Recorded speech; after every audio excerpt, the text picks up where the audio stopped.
여러분 안녕하세요. 이번 시간에는 첨단 건설 기술의 영향과 전망에 대해서 알아보는 시간을 갖도록 하겠습니다. 여러분들 프린트는 선생님이 올려놓을 테니까 그 내용을 확인하면서 봐주시길 바라고요. 프린트는 11페이지부터 보시면 되겠습니다. 학습 목표는 첨단 건설 기술의 사례를 설명할 수 있으면 되겠습니다. 특히 친환경 건설 구조물과 모듈러 하우스에 대해서 알고 내진 설계, 다양한 내진 설계에 대해서 배울 건데 그 구조와 종류 그리고 특징에 대해서 설명할 수 있으면 되겠습니다. 자, 먼저 여러분들 마지막 이전 시간까지 첨단 건축 기술과 첨단 토목 기술이 어떠한 동향으로, 어떠한 방향으로 발달되고 있는지 배웠었는데 이번 시간에는 그것을 이제 정리를 한번 해보도록 하겠습니다. 자, 첨단 건설 기술을 이용한 구조물들은 특히 초고층 그리고 굉장히 대규모, 대형화되고 있는 모습을 보여주고 있고 초장대규량 우리 두 가지 배웠었죠. 사장교와 현수교 어떤 식으로 지어지는지 그 건설 순서 잘 알고 있어야 된다라고 했습니다. 자, 우리가 이런 식으로 첨단 건설 기술이 발달하면서 공간 부족을 해소할 수 있고요. 그 다음에 경제적, 사회적 요구를 충족시킬 수 있다라는 장점이 있습니다. 또한 공간적, 지리적인 어떤 어려움들을 극복할 수 있게끔 발달하고 있다라는 점 여러분들 꼭 기억해 두시기 바랍니다. 자, 그러면 본격적으로 오늘 학습의 첫 번째 주제인 친환경 건설 구조물에 대해서 알아보도록 하겠습니다. 친환경 건설 구조물은 그 에너지를 어떤 식으로 관리하느냐에 따라서 패시브 하우스냐 액티브 하우스냐로 나눌 수가 있습니다. 여러분들 롤 좋아하는 친구들은 알 겁니다. 롤 좋아하는 친구들은 액티브 스킬이 있고 그리고 패시브 스킬이 있는 것을 알 수가 있어요. 액티브 스킬은 뭐죠? QWER.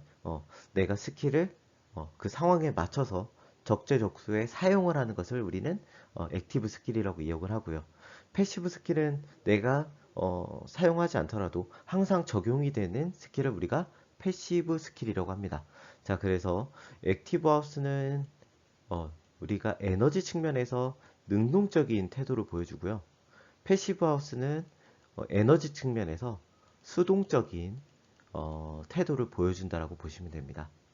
즉, 내가 에너지를 사용할 수 있게 직접 내가 만들어 쓰는 것은 능동적인 태도라고 볼 수가 있겠죠. 그래서 그런 것을 우리는 액티브 하우스라고 이야기를 하고요.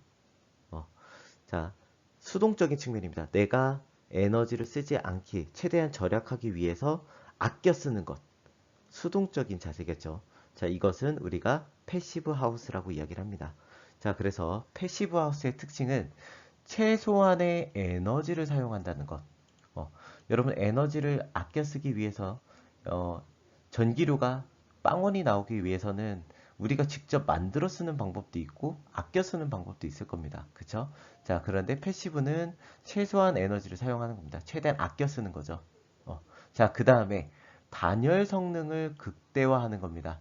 자, 내가 갖고 있는 에너지를 밖으로 뺏기지 않게 내가 지금 에어컨을 돌리고 있습니다. 근데 지금 우리 코로나 때문에 창문을 활짝 열어놓고 지금 냉방을 하고 있잖아요. 그쵸? 자, 이러면 에너지 효율이 굉장히 떨어질 겁니다. 어, 그런데 우리가 창문을 두껍게 하고 문을 닫아놓고서 냉방을 하면 그 안에 있는 에너지 효율을 우리가 최대한 극대화시킬 수가 있겠죠. 그렇죠? 자, 그 다음에 집안의 열 방출을 최소화하는 것도 에너지를 절약하는 에너지 측면에서 다소 수동적인 측면이라고 어떤 성격을 띈다고 볼 수가 있습니다. 자, 그 다음에 액티브 하우스가 있는데요. 이거는 내가 에너지가 필요하면 능동적으로 만들어 쓰는 겁니다. 자, 그런데 친환경 건축물이기 때문에 우리가 석유나 이런 걸로 에너지를 만드는 게 아니라 자연 에너지를 이용해서 만드는 겁니다. 예를 들어서 태양열이나 태양광, 그리고 지열이나 풍력 또는 수력을 이용할 수도 있겠죠.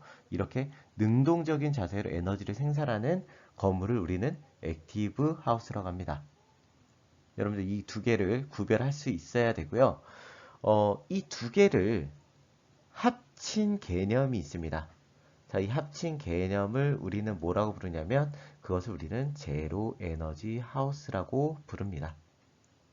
여러분들 꼭 기억을 해 두셔야 합니다. 제로 에너지 하우스라는 개념을. 자, 그래서 제로 에너지 하우스는 어, 여러 가지 의미가 있어요. 여기서 이 앞에 나와 있는 이 제로는요, 어, 탄소, 이산화탄소의 생산량이 제로 또는 전기세, 전기세가 제로 이런 두 가지 의미를 가지고 있어요. 자, 그래서 이산화탄소가 나오지 않게 하려면은 에너지를 쓰면 안 되게끔 하는 것을 우리는 최소화하는 것을 패시브 기능, 그 다음에 직접 만들어 쓰는 것을 우리가 액티브 기능해서 두 가지를 모두 합친 개념이 제로 에너지 하우스다라는 걸 여러분들 기억해 두시기 바래요. 자, 두 번째 친환경 건설 기술 발달은 모듈러 하우스입니다. 자, 이 모듈러 하우스는 자, 규격이 어떤 표준화된 모듈로 공장에서 대량 생산을 합니다. 여러분들 쉽게 생각하면 하나의 블록, 규격화된 블록을 여러 개를 쌓아서 내가 원하는 구조물을 만드는 것을 우리가 이런 모듈러 하우스라고 이야기를 합니다. 자, 이런 모듈 중에는 안방 모듈도 있고 거실 모듈도 있고 화장실 모듈도 있을 겁니다. 자, 나는 방이 3개이고 화장실이 3개인 구조물을 만들고 싶다. 그러면 내가 원하는 만큼 방 주문하고 거실 주문하고 화장실도 3개 주문해서 조립해서 만드는 것이 바로 이러한 모듈러 하우스의 특징이죠. 자, 이런 모듈러 하우스는 공장에서 대량 생산하기 때문에 가격도 저렴하고 건설 기간도 굉장히 짧다라는 장점이 있습니다. 자, 그리고 내가 가족이 2인 가족이어서 방을 2개를 했다가 나중에 뭐 아기가 태어나면 방을 하나 더 구해 와서 설치를 할 수도 있고요. 이렇게 자유자재로 변동도 가능하고 또 자재의 재활용도 가능하다라는 장점이 있습니다. 자, 그리고 이사 갈 때 이 구조물은 또 옮겨가지고 컨테이너 형식으로 되어 있기 때문에 또 다른 곳으로 이동할 수 있기 때문에 자유로운 건물 이동도 가능하다라는 점이 있습니다. 또한 현장에서 간단히 조립하면 되기 때문에 토지를 어떤 효율적으로 사용이 가능하다라는 큰 장점이 있거든요. 자, 왜냐면 쉽게 설명해서 요만한 건물을 짓기 위해서는 이 주변에 땅이 굉장히 많이 필요합니다. 땅이 이 정도가 필요하거든요. 자, 왜냐면은 이 건축물을 짓기 위해서 기초를 공사를 해야 돼요. 자, 기초 공사하려면 이게 땅을 파줘야 되기 때문에 어쩔 수 없이 이 공간이 필요하게 됩니다. 자, 그런데 이러한 모듈러 하우스는 그럴 필요가 없죠. 그냥 갖다 여기 위에다 설치만 하면 되기 때문에 비교적 토지를 효율적으로 사용할 수 있다는 장점이 있습니다. 자, 그래서 모듈러 하우스가 어떤 식으로 어, 지어지는지 한번 영상으로 확인해 보도록 할게요.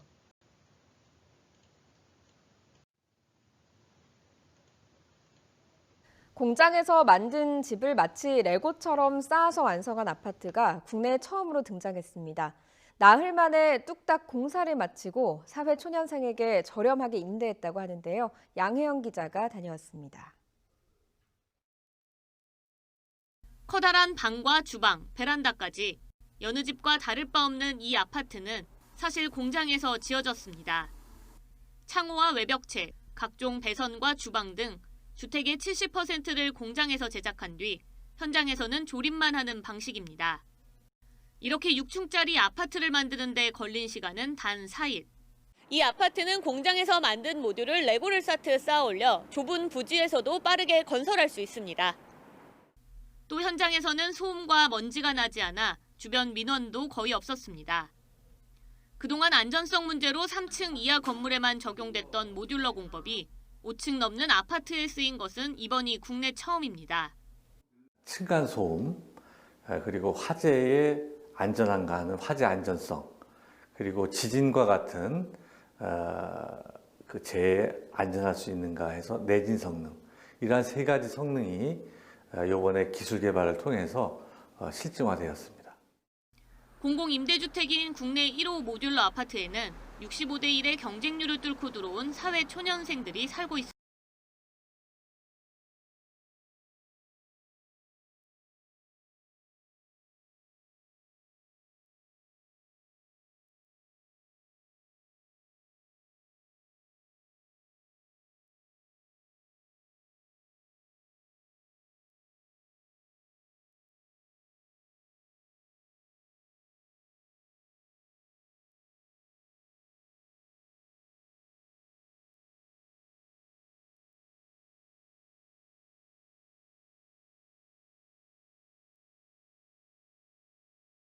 자, 다음은 자연재해 대비용 건설물과 어떤 기술에 대한 내용입니다.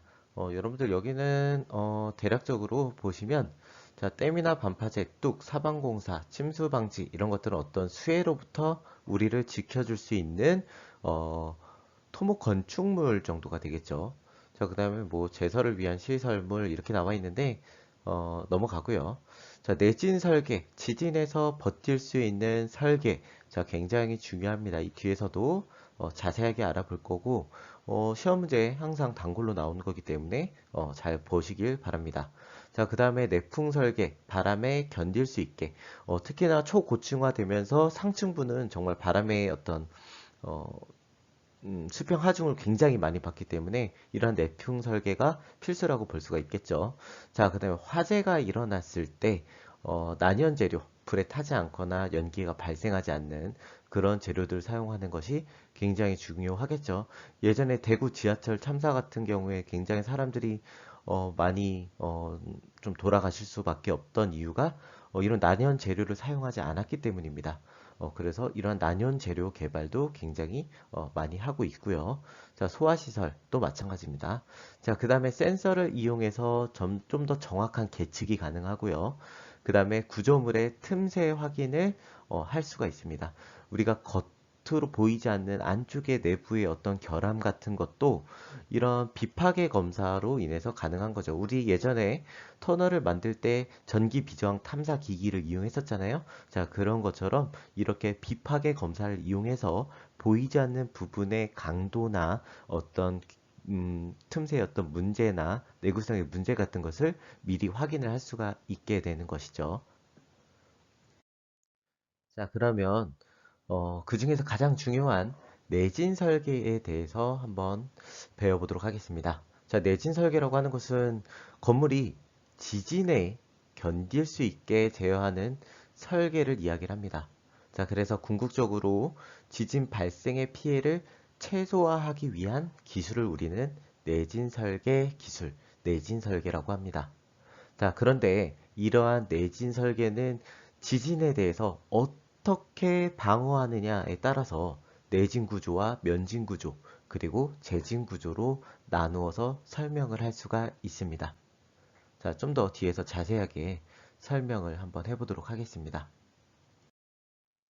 자, 가장 먼저 첫 번째, 내진 구조입니다. 자, 내진이라는 것은 지진을 견딘다라는 의미를 갖고 있습니다. 그냥 내가 건물의 어떤 맷집을 강하게 해서 지진 그까이 그냥 버텨버리는 것을 우리가 내진 구조라고 합니다. 자, 그래서 지진에 버틸 수 있을 만큼 튼튼하게 만드는 것이 내진 구조고요. 지진이 발생했을 때 어떤 내구성, 본인의 맷집으로 버틸 수 있게 만든 구조를 우리가 내진 구조라고 이야기를 합니다. 자, 그래서 대표적인 사례로 여러분들 기억을 해 두셔야 되는 것은 첫 번째는 가세를 설치하는 겁니다. 어떤 벽의 구조물에 이렇게 대각선 어떤 보강할 수 있는 가세 물질을 우리가 가세라고 하는데 여러분들 트러스 구조가 이런 가세 구조라고 생각을 하시면 됩니다. 여러분들 트러스 교 다리 같은 걸 보면 이렇게 가세를 설치하는 모습을 볼 수가 있죠. 자, 이런 것들도 건축물 사이사이에 이렇게 벽에다가 보이지 않는 곳에 이렇게 강한 철을 넣는 건데 이런 것들을 우리가 가세라고 합니다. 자, 그렇게 해서 벽을 보강하는 방법도 있고요. 또 다른 방법에는 이렇게 콘크리트 구조물 안에다가 철근을 배근하면 좀 더 강하게 된다라고 이야기를 했었죠. 그래서 철근을 배근하는 방법도 이 내진 구조에 속할 수가 있습니다. 또 콘크리트 자체를 굉장히 강한 초고강도 콘크리트를 사용하는 것도 내진 구조가 될 수 있고요. 벽의 두께를 크게 만드는 것도 내진 구조가 될 수가 있습니다. 자, 하지만 이러한 내진 구조는 어떨까요? 내진 구조는 벽을 두껍게 하고 튼튼하게 하는 거기 때문에 내진 구조를 하면 할수록 점점 내부 공간의 효율성이 떨어진다라고 볼 수도 있겠죠. 자, 두 번째는 재진 구조입니다. 재진 구조.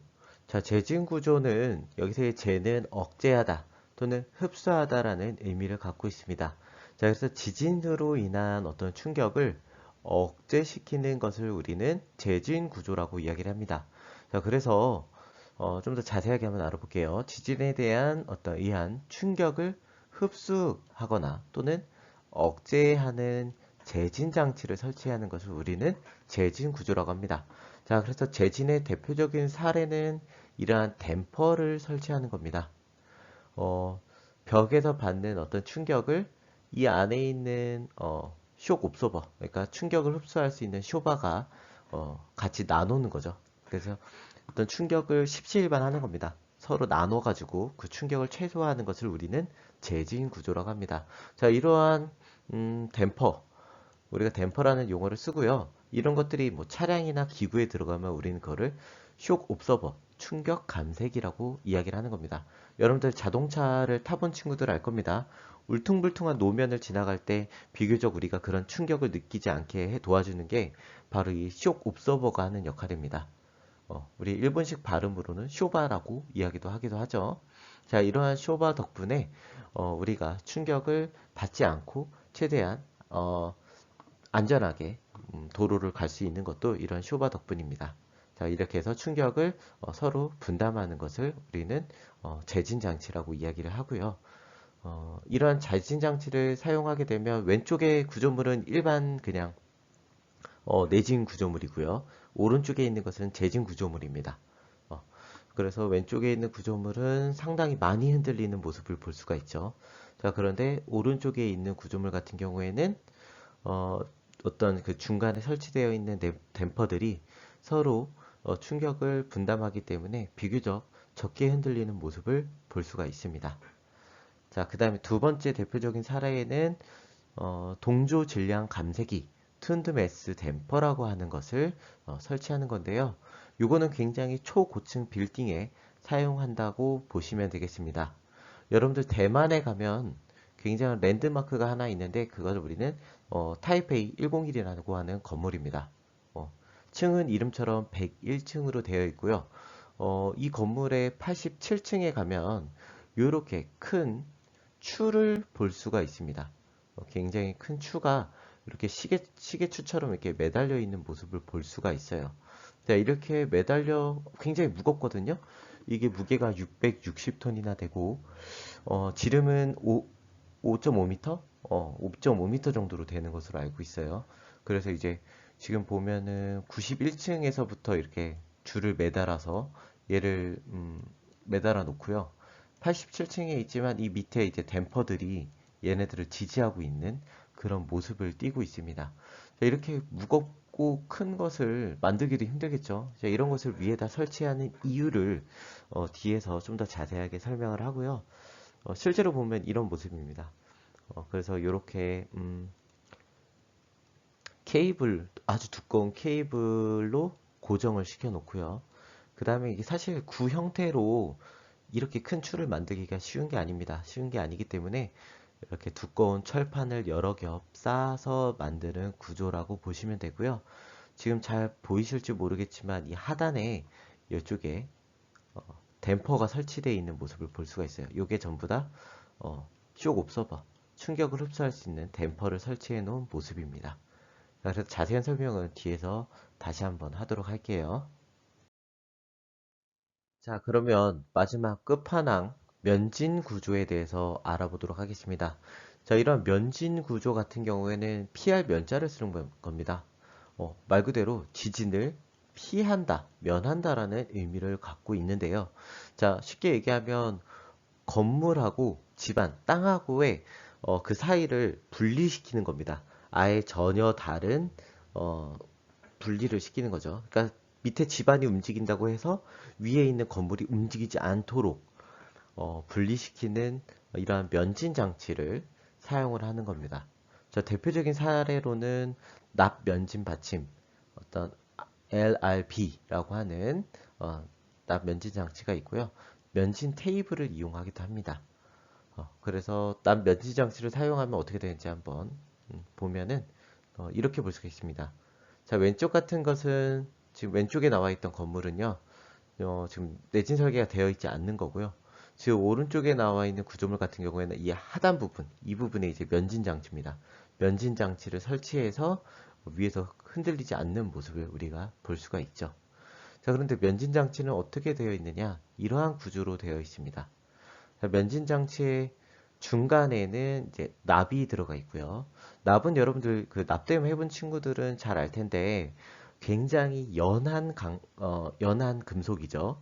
자, 이러한 연한 금속이 이 중간에 기둥 역할을 해주고요. 그리고 이 겉을 고무로 이제 되어 있습니다.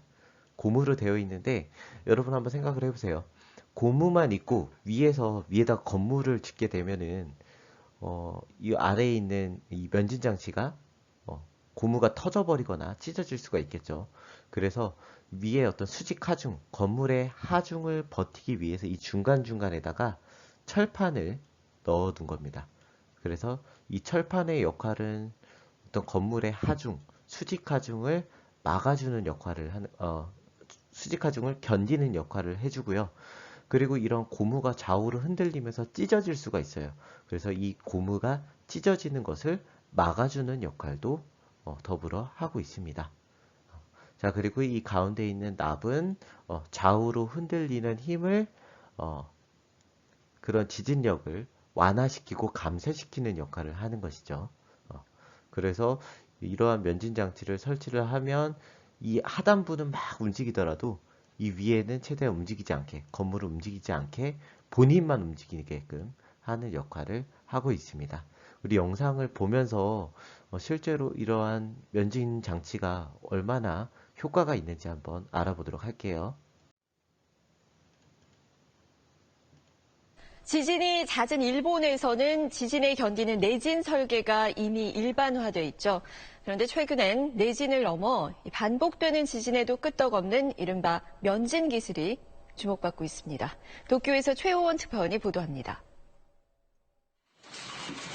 2011년 동일본 대지진에서 올해 구마모토 지진까지 이렇게 강진이 발생하면 낮은 건물보다 높은 건물의 흔들림이 더 심합니다. 일본의 한 건설업체가 실시한 4m 높이의 건물 모형 실험입니다. 바닥에 흔들림을 가하자 아래층보다는 위층이 더 크게 흔들립니다. 이렇게 심하게 흔들린 건물은 지진이 끝난 뒤에도 안전성을 담보할 수 없습니다. 일본은 그동안 건물을 튼튼하게 지어 지진에 잘 버티도록 하는 내진 설계에 힘을 쏟아왔습니다. 하지만 내진 설계를 갖춘 10층 모형 건물을 실험해보니 지진 구해 진도에 콘크리트 기둥 여기저기에서 균열이 발생합니다. 지진을 한 번은 버티더라도 이후엔 사용하기 어렵게 되는 겁니다. 이 때문에 일본 건설업계는 이제 내진을 넘어 면진, 즉 지진의 흔들림이 아예 건물에 전달되지 않도록 하는 기술에 주목하고 있습니다. 震度7の激しい揺れです。地面に置いてある水槽は波打つように激しく揺れています。しかしですね、 지금 보시면은 아래쪽은 굉장히 많이 テーブルの上に置いてあ 흔들리는 る 걸 ワイングラス 보이지만 も 집 全 안쪽은 く揺れ 하나도 ていません。 흔들림이 전달이 되지 않는 면진 것으로 볼 수가 설계는 있죠. 지방과 건물을 분리하고 그 사이에 충격을 흡수하는 특수 시설을 설치합니다. 건축비는 20% 이상 더 들지만 이 땅 강진에 일본 전역으로 확대되고 있습니다.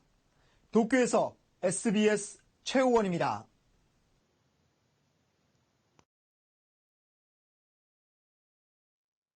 자, 아까 설명을 미뤄두었던 재진 장치 중에서 동조 질량 감쇄기 TMD에 대해서 한번 알아보는 시간을 갖도록 하겠습니다. 아까 여러분들 타이베이 101에 나와 있던 추의 형태는 아니지만 그것을 우리가 설명하기 좋게 만든 형태라고 보시면 됩니다. 아까 보시면 알겠지만 지금 아래쪽에 기름 탱크가 있고요. 기름 탱크를 둔 이유는 뭐냐면 이 하단부에 자, 이쪽에 하단부에 마찰력이 없게 하기 위해서입니다. 여러분들 아까 타이베이 101에 있던 추 같은 경우에 위에 매달아놨기 때문에 하부와 마찰이 없죠. 공중에 둥둥 떠 있는 형태라고 볼 수가 있었죠. 자, 그런데 얘는 지금 위에서 매달아 놓지 않았기 때문에 아래 기름 탱크를 둔 겁니다. 이 기름 탱크를 둔 이유는 어떤 바닥과의 마찰을 없애기 위해서 공중에 띄워놓은 효과를 보기 위해서 이렇게 해놓은 겁니다. 자, 그 다음에 이 A 물체는 굉장히 무거운 물체겠죠. 굉장히 무겁다는 이야기는 딱 자기가 버티고 있는 힘이 굉장히 강하다라는 거겠죠. 자, 그 다음에 이 아주 무거운 물체를 이 벽하고 연결해 줄 수 있는 스프링이 있죠. 스프링. 자, 얘는 스프링입니다. 자, 스프링이고 얘는 이제 외벽이 되겠죠.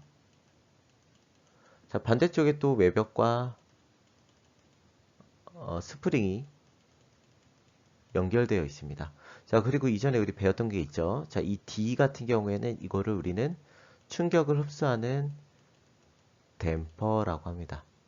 자, 그래서 바람이 불었을 경우 케이스 1번과 2번을 한번 나누어서 설명을 한번 해보도록 할게요.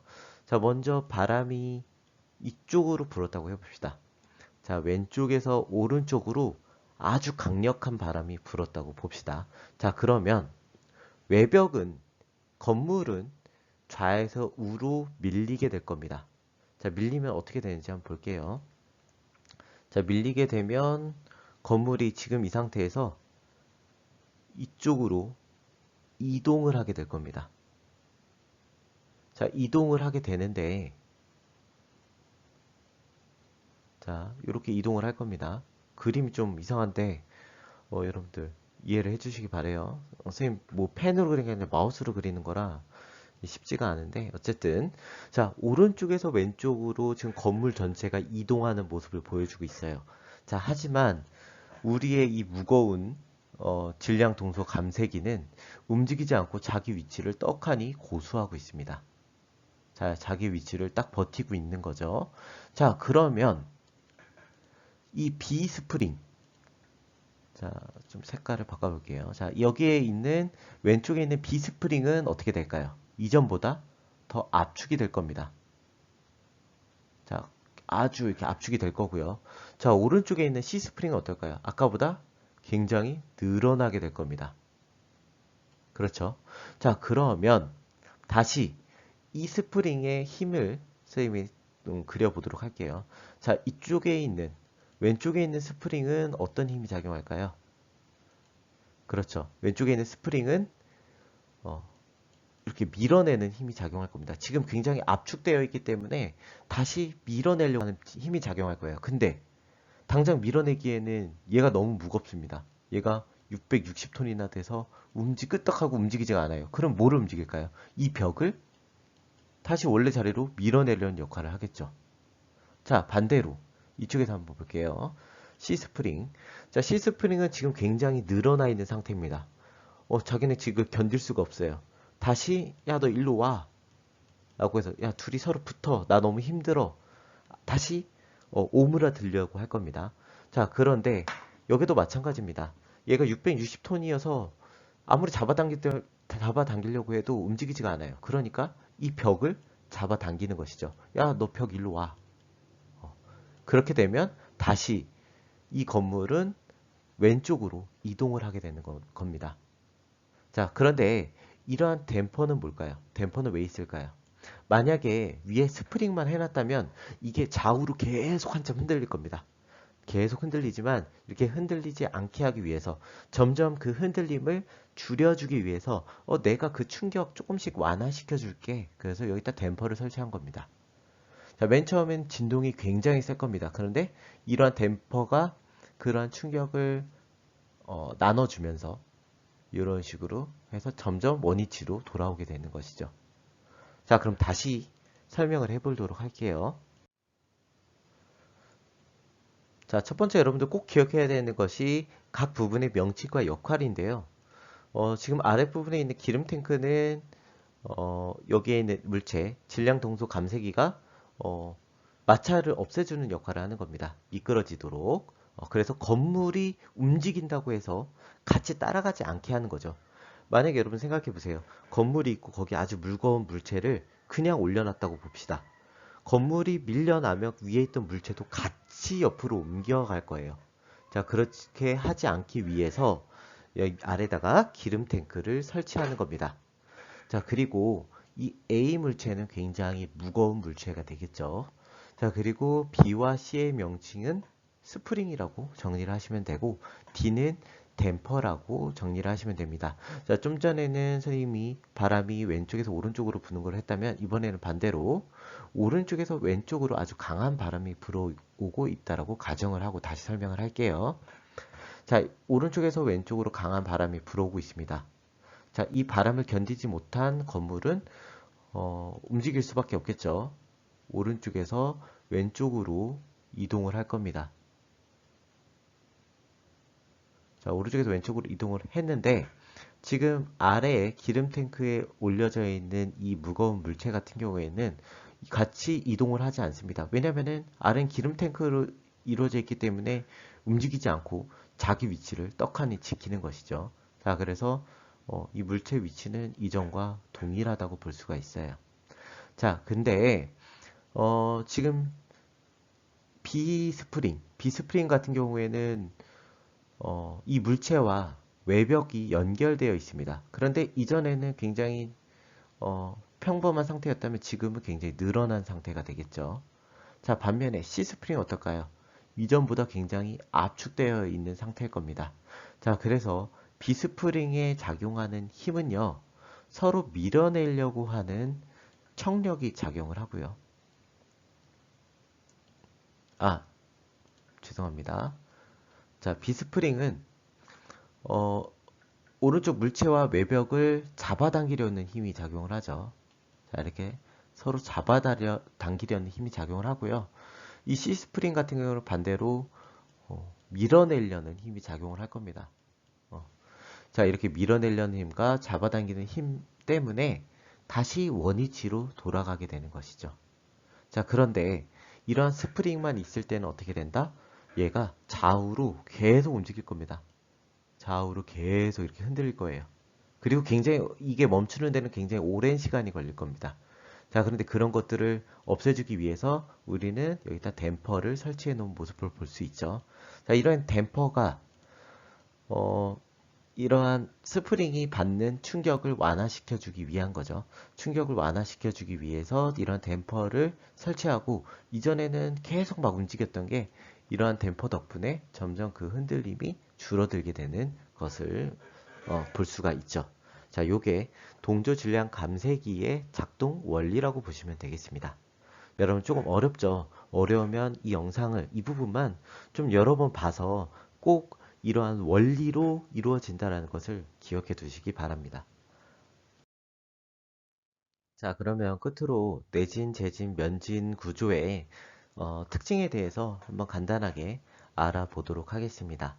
자, 먼저 첫 번째 보는 것, 여러분들 그림 그리셔야 되는데, 그냥 내진 구조는 벽을 튼튼하게 만드는 겁니다. 뭐 별게 없어요. 건물 자체를 튼튼하게 만드는 거기 때문에 흔들림이 다른 구조물에 비해서 가장 세다는 단점이 있습니다. 자, 하지만 장점도 있어요. 가격이 굉장히 저렴한 모습을 볼 수가 있죠. 그냥 단단하게 만들면 됩니다. 두껍게 만들면 되고요. 자, 반면에 재진 기술은 힘을 분산시켜 줄 수 있는 이 댐퍼를 여러분들 꼭 그려 주셔야 돼요. 자, 이 댐퍼가 있는 게 특징이고, 이 재진 기술은 이전에 배웠던 내진에 비해서 내진 성능이 조금 더 우수하다고 볼 수가 있겠죠. 가격도 조금 더 올라갈 겁니다. 이게 재진 기술의 어떤 그림이라고 볼 수가 있고요. 그 다음 면진 기술은 여기 아래에다가 면진 장치 설치한 게 보이죠.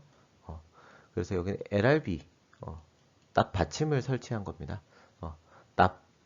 얘는 납이고요, R은 루버, 고무고요, 이 B는 베이스를 의미를 하죠. 납 받침대입니다. 납 고무 받침. 자, 그래서 요것을 설치한 모습을 볼 수가 있고, 얘는 일단 아래 지진력이 발생을 하죠. 지진력이 발생을 하면 그 충격을 전부 다 얘가 가져가는 겁니다. 그래서 위에 건물은 전혀 손상되는 모습을 볼 수가 없죠. 물론 장점만 있는 건 아닙니다. 단점도 물론 존재를 하죠. 어떤 단점이 있을까요? 좌우로 움직이는 힘에는 굉장히 잘 버텨요.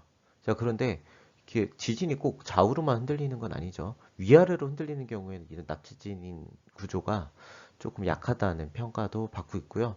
기본적으로 이런 면진 구조 굉장히 가격이 비싸다고 볼 수가 있겠죠. 자, 그래서 이거를 정리한 표를 보시면 설비 비용 같은 경우에는 내진 구조는 굉장히 저렴하겠죠. 하지만 면진 구조로 갈수록 비싼 형태를 띈다는 겁니다. 자, 비싸면 비싼 만큼 내진 성능이 굉장히 우수하고, 싸면 싼 만큼 내진 성능이 다소 떨어진다라는 단점이 있습니다. 자, 지금 보면은 건물의 손상 정도는 어떨까요?